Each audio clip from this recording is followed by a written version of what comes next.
I was in New Orleans for a wedding. Okay, I fly in Friday into the Big Easy. We go to this place, Pascal's Manali, right? And it's a place where you can get seafood. And seafood, you know what that is, man. That's different food out of the ocean or out of water.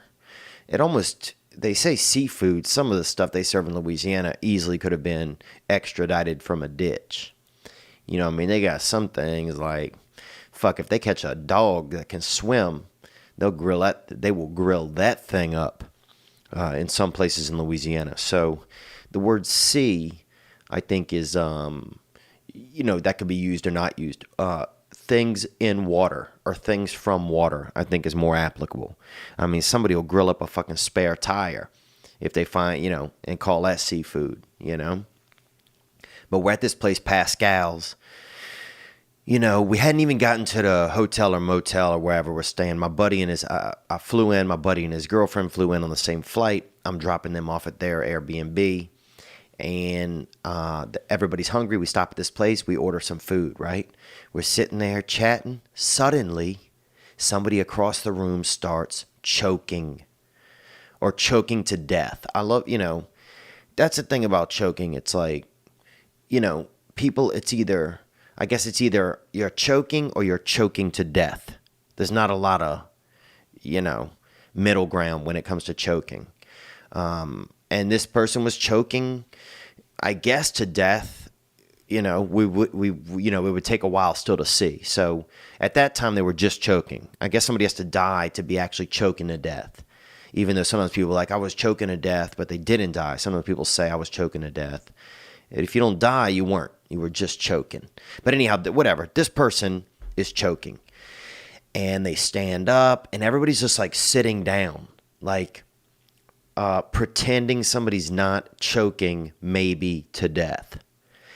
And her husband, this lady's choking, and she had kind of I don't know if you ever seen Napoleon Dynamite, but Uncle Rico, you ever seen that dude, his uncle, who could throw the football over the mountain? She had a haircut like his, kind of a haircut that had been blow dried way too long. You ever see somebody, their hair has been blow dried way too long, and it seems just lightly, not crisped, but just, it seems almost fried a little bit, air fried, not fried by something wet, but fried just by air. It seemed her hair seemed kind of air fried. Anyhow, she's choking, and her husband, I guess, is trying to help, but he's just like massaging her shoulders.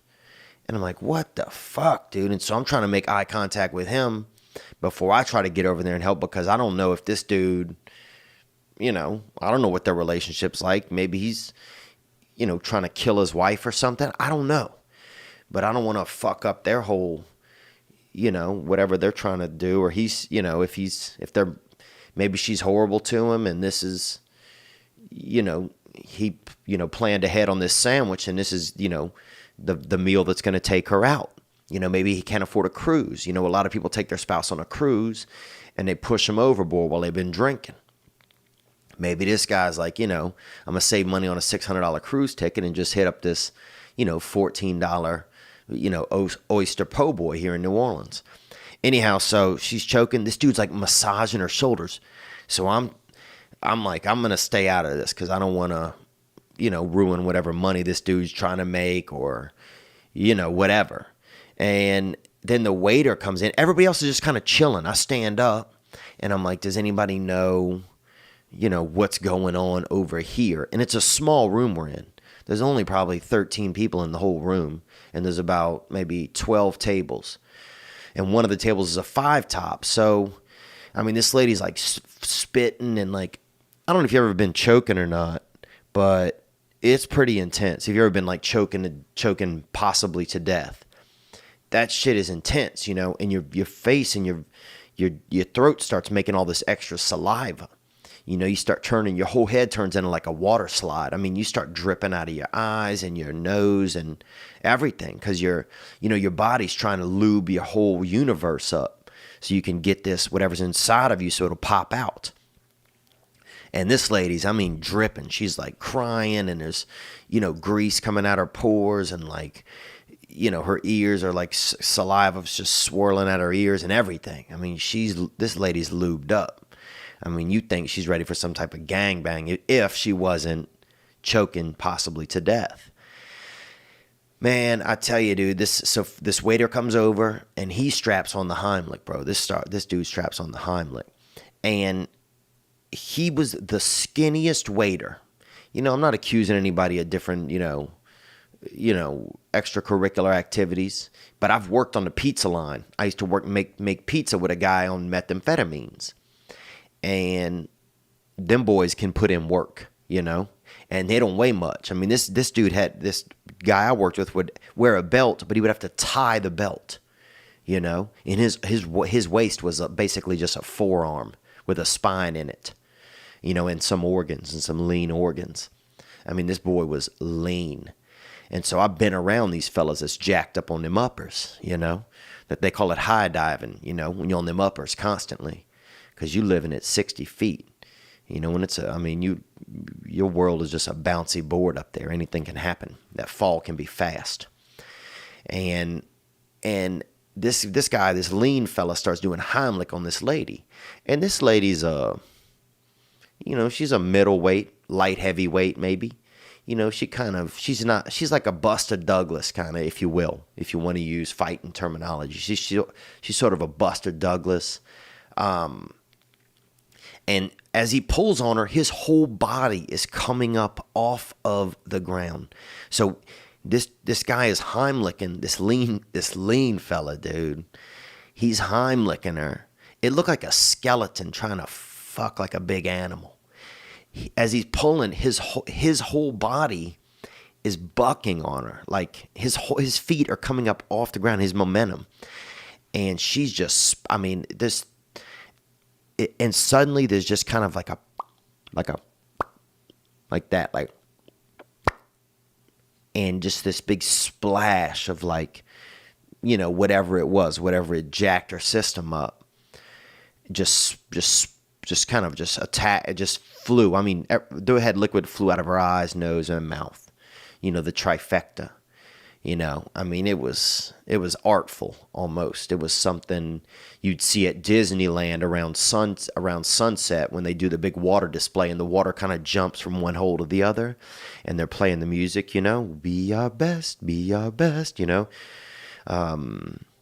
the music's everybody was kung fu fighting, and just the waters are jumping whoosh, and landing in other holes, and it's like this perfect thing. It was like that, man. It hit the air. And it was just like whoosh, and just splashed, and then everything was done. And it was over. And it was awkward, man. It was so awkward.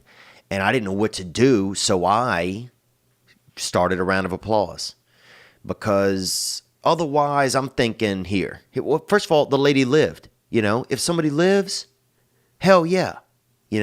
Even if her husband had a plan, or he was caught up in the dark arts in his brain, or he was thinking about murder, he'd been Googling stuff that was dangerous and would come back to haunt him, on a Dateline episode, whatever.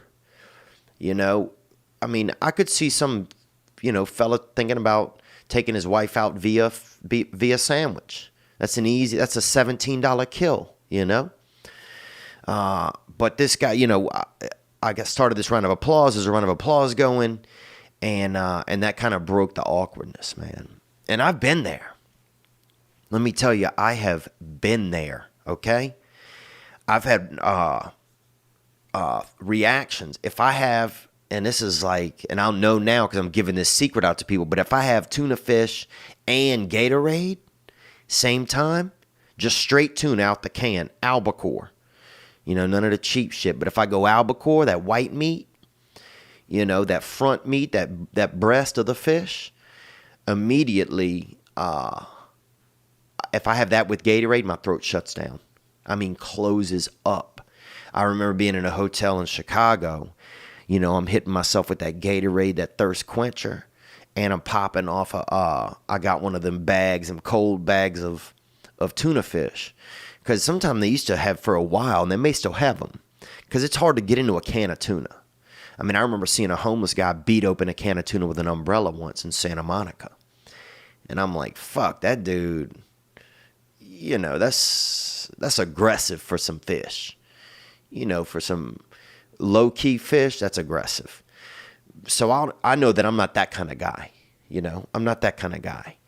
I'm not the guy that beats open a can of tuna for, with a weather prevention utensil. But when I mixed it, so that for a while they had it in a bag, and it was just a bag you could seal tight. You would open it and you could get to the tuna right there. Immediately there's a tuna. It was kind of this metal pouch. That's a better term than bag. So I was in my hotel room. I'm running late. I just hit the gym. I want to get, electrolytes and get my protein in. So I hit up a 7-Eleven on the way to my room, grab me a bag of that snack fish, that low-key snack fish, and a Gatorade. And the Gatorade, man, right when it hit my throat and I had the tuna in my mouth and throat, my shit closed up, locked. So I'm in my hotel room and my shit is locking, bro. You ever see like on those movies where somebody attacks like or somebody, tries to, I think like maybe Star Wars, where somebody tries to get onto the, the space vessel and the doors start closing whenever they're, finally are stealing it or whatever. And the sliding doors just start locking down like whoosh, whoosh. It was like that. I mean, my throat started locking. I mean, no entry.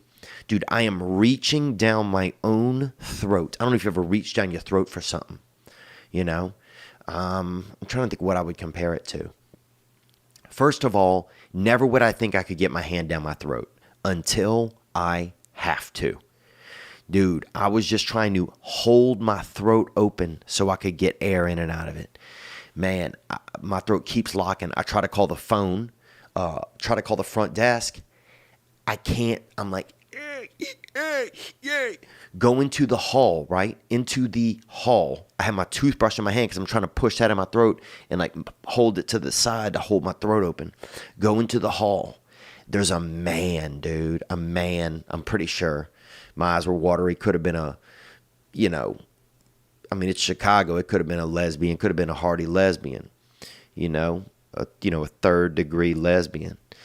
And I am pulling on this person's pants, just pulling on the front of their pants by their pockets, like on my knees, like basically motioning this toothbrush down my throat. And at first I think the dude I think it's a man now, pretty sure. The more I remember, my memory's getting stronger. Because I have one of those memories that gets stronger. Some people's memory that gets weaker. My memory gets stronger. So I'm pulling on this man's front pockets and everything. And at first I think he thinks I'm caught up in some, on some cocaine, and I'm probably doing some shit off a Backpage, and I'm running some illegalities, I'm probably in my room raising turtles, you know what I'm saying, bro? I'm probably in my room, making homemade pesticides and eating fucking barbiturate soup up in my hotel room. I'm probably making bathtub gin and fucking, making towels out of, a dead woman's hair or something. He probably thinks I'm caught up in something. Because if you run out into the hallway and you're motioning the toothbrush down your throat, that has a kind of like an oral sex kind of vibe to it. And you're crying and everything. But eventually this guy got what was going on, dude. And this man is holding a toothbrush inside of my mouth to keep my throat open. And after about maybe 45 seconds of that, it passed. It passed, bro. And then this dude is like, I gotta run, and literally took off. Like, I don't know if he was like a Clark Kent kind of dude that does this shit, was just wandering around looking for people to help. But he helped me and took off. Could not even get his information. Man. Fuck, I could barely get his gender or sexuality. So that's what happened right when I got to New Orleans. Somebody was choking to death or possibly to death. And, and they didn't. And then they sat and they finished eating. They had dessert. And they had other things, snacks, And I kept trying to catch the husband's face. He seemed, what was he going to do? Massage her shoulders as she died? which would be so awkward. You're dying, somebody's giving you like a nice massage. Interesting. Good evening, good afternoon, and other times. Thanks for watching that video you just saw. I mean, it was okay. But the next video you could watch could be way better. What if you watch a video right now that changes your life? Well, you could watch this one, or watch this one. Watch this one, watch this one, watch this one. Ah!